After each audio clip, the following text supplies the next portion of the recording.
Karibu sana wapenzi watazamaji, niweze kuwapasha yale yote ambayo yametendeka.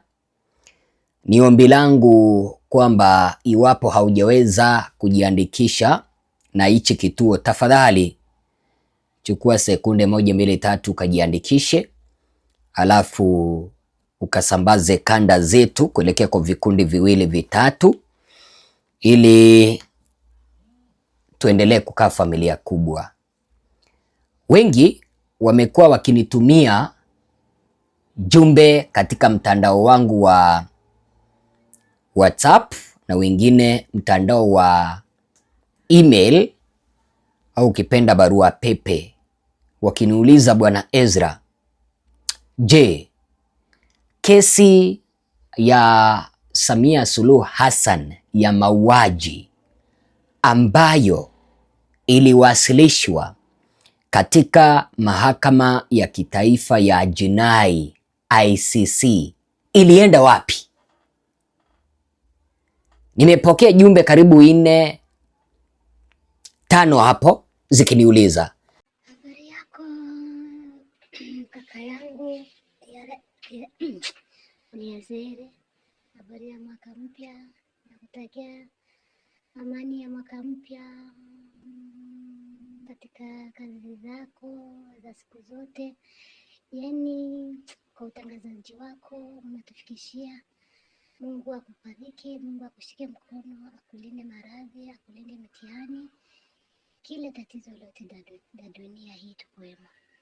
Sasa Rizeli, nataka nikuulize, kesi ya Samia Suluhu na CN imefikia wapi?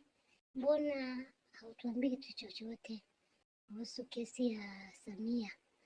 Nami nikaona ni heri niweze kuunda kanda ili niwaeleze kile ambacho kinaendelea, kwa sababu unajua sasa siwezi nikakurupuka kuwaeleza sasa kesi imeanza kusikilizwa, sasa Samia nakamatwa, kabla hata mambo hayaonekani jinsi ambavyo yanaendelea. Kwa hivyo niko hapa kuyanyoosha kile ambacho tunajua. Mwaka uliopita kesi hizi 2 ziliwasilishwa ICC kumshtaki Samia, na watetezi wa haki za binadamu, mawakili wa kutetea haki za binadamu ulimwengu mzima kupitia kwa rais wao ndio waliweza kuwasilisha kesi katika mahakama ya ICC.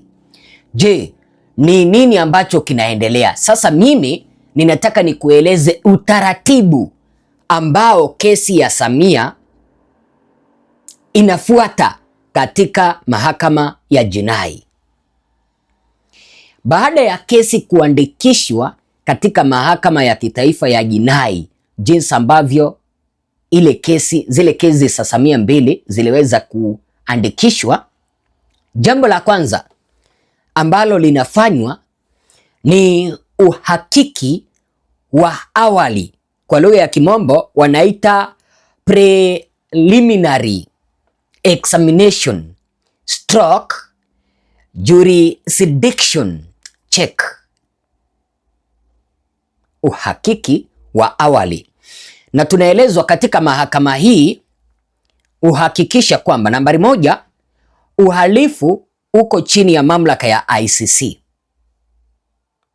Yaani wanataka kuona, je, hii kesi ambayo imeweza kuwasilishwa katika mahakama ya ICC, je, kulingana na zile taratibu ambazo wameandika kwenye ukurasa wao wa mtandao, je, hii kesi ambayo imeandikishwa hapa, je, ipo chini ya mamlaka yao?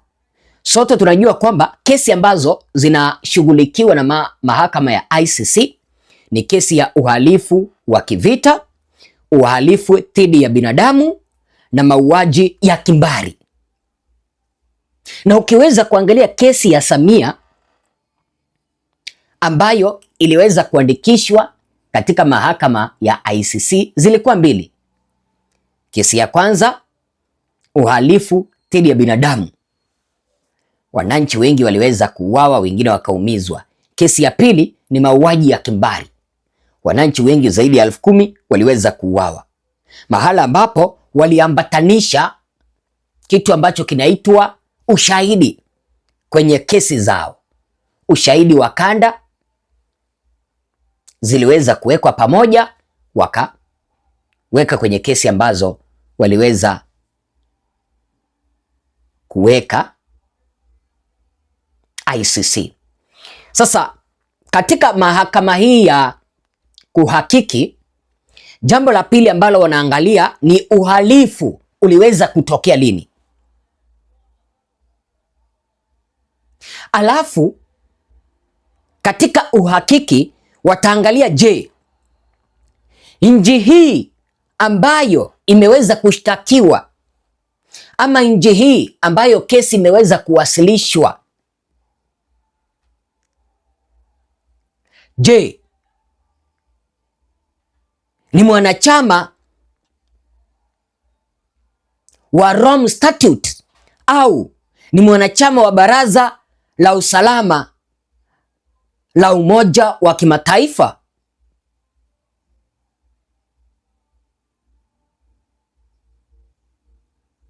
Hapa ndipo sasa kisiasa, hapa ndipo hoja za uhuru wa taifa huibuka.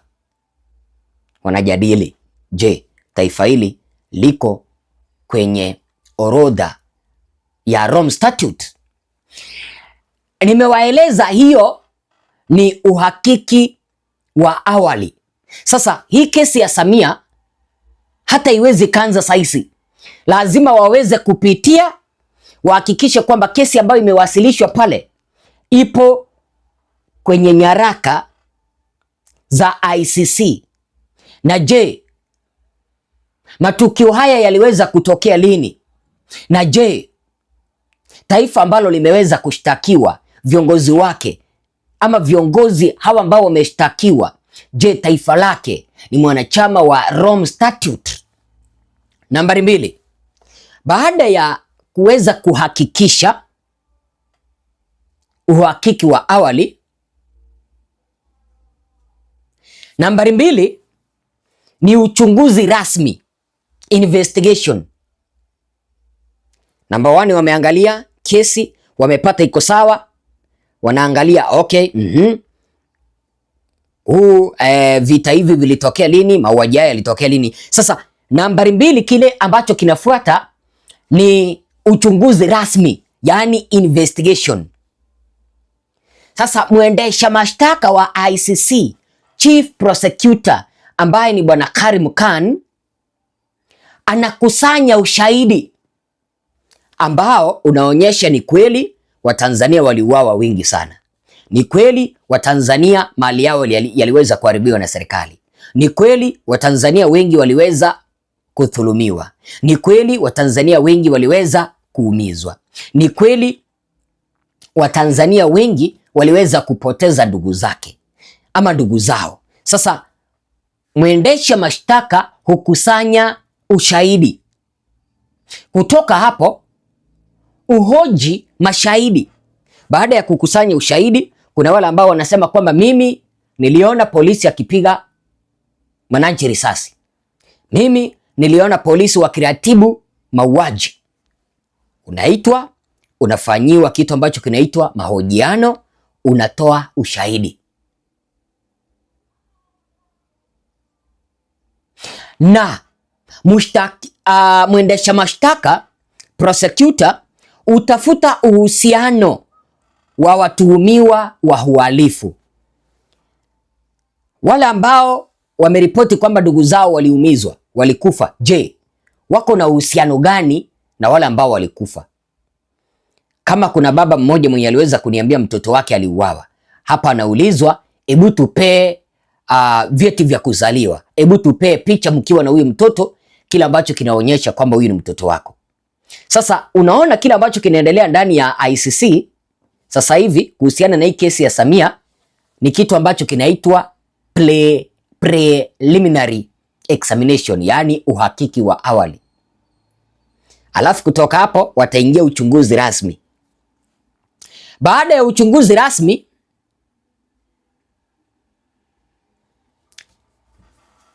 ICC inaweza ikatoa wito au hati ya kukamatwa kwa kiongozi. Wanaweza wakasema kwamba sasa Samia akamatwe, wanatoa summons, viongozi wale wafike mbele yao na wao wajieleze. Hiyo ni nambari 3. Nambari 4, kesi ya kudhibitisha mashtaka, yaani kitu ambacho kinaitwa confirmation of charges hearing, mahala ambapo majaji wa ICC hukuja pamoja na wao sasa ndio wenye mamlaka. Unaona jinsi ambavyo wabunge wako na mamlaka bungeni. Unapata kwamba hoja inaletwa kama ni ya utekaji nyara, inajadiliwa bungeni kisha inapigiwa kura. Sasa hapa katika kesi ya kudhibitisha mashtaka au confirmation of judges hearing, majaji wote wa ICC wanaketi pamoja. Wakisha keti pamoja, mpenzi mtazamaji, kesi husomwa kwa hawa majaji waisikilize. Wakishamaliza kuisikiliza, wao ndio wataamua kama ushahidi unatosha kuendelea na kesi kamili. Sasa hapa kwenye hii stage ya 4, utaratibu wa 4 wa confirmation of charges, mashtaka au kesi inaweza ikadhibitishwa kuendelea au kubadilishwa au kufutwa. Hivyo bado tuko na wakati mrefu. Wacha niwapee kisa kimoja. Mnakumbuka kuna vita ambavyo vilitokea Kenya mnamo mwaka 2007. Tunaomba kwamba visije vikarudia, mahala ambapo Wakenya wengi sana waliuawa. Kofi Annan alikuja Kenya mwaka 2008. Akaanzisha uchunguzi. Alikuja Kenya baada ya kesi kufikishwa pale, wao wakaanzisha uchunguzi wao, kesi ikaenda ikaandikishwa, kesi ikapelekwa kwa majaji, wakapitisha, wakaamua kwamba sasa kuna ushahidi wa kutosha kwamba wananchi waliuawa. Sasa wacha kesi ianze kusikilizwa. Kutoka mwaka 2008 kesi ilianza kusikilizwa mwaka 2011. Sasa unaona hiyo miaka yote ambayo ilipita. Kwa hivyo Watanzania, msije mkakata tamaa, tusije tukakata tamaa, sasa hii kesi haina mwelekeo. Lazima utaratibu ufuatwe. Na utaratibu wa 4, majaji huamua kama kuna ushahidi ambao unatosha kuendelea na kesi. Na hapa nimewaeleza kwamba mashtaka yanaweza kudhibitishwa kwamba yako na ushahidi yaendelee mbele, au mashtaka yanaweza yakabadilishwa kutoka maybe kama yalikuwa ya mauaji ya kimbari, yanaweza yakabadilishwa yawe ya uhalifu dhidi ya binadamu, na hapa kesi inaweza ikafutwa. Mara nyingi hatua muhimu sana, hapa ndipo kesi nyingi huanguka. Marais wengi wanaweza wakatumia pesa kuhakikisha kwamba ile kesi inaanguka, lakini sasa kutokana na yale ambayo yalitendeka Tanzania, tunaamini kwamba hii kesi itaendelea mbele na haki iweze kupatikana. Sasa kutoka iwapo hii kesi ya Tanzania itapitishwa na majaji, utaratibu wa 5 ni kesi kuu, yaani trial stage, mahala ambapo mashtaka na utetezi uwasilisha hoja. Wale ambao walishtaki Samia, sasa hawa mawakili ambao wanatetea Watanzania wanawasilisha kesi ndani ya ICC, inasomwa, kisha wanawasilisha ushahidi wao. Mashahidi usikilizwa wakitoa ushahidi wao. Ndio, mimi nilikuwa mahali fulani nikaona polisi wakifiatua risasi tua. Na waathirika wanaweza kushiriki. Iwapo kuna yeyote mwenye alipigwa risasi mguu kaumia, maybe akakatwa sehemu ile ambayo iliumia ikatolewa, anaweza akapelekwa ICC, awekwe kizimbani, atoe ushahidi wake. Hiyo ni stage nambari 5, utaratibu wa 5. Hapo ndipo simulizi za kisiasa pamoja na kisheria hugongana waziwazi. Wengine wanaweza wakasema kwamba walilileta hapa ICC kwa sababu za kisiasa. Sheria inaangaliwa, inasema kwamba uliweza kuua ama hukuua. Ukipatikana uliua, unafungwa jela. Sasa baada ya kesi kusikilizwa, mpenzi mtazamaji, nambari 6 ni uamuzi, yani judgment. Hapa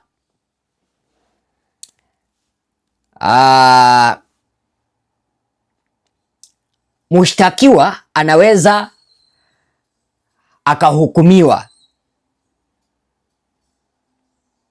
au kuachiliwa huru.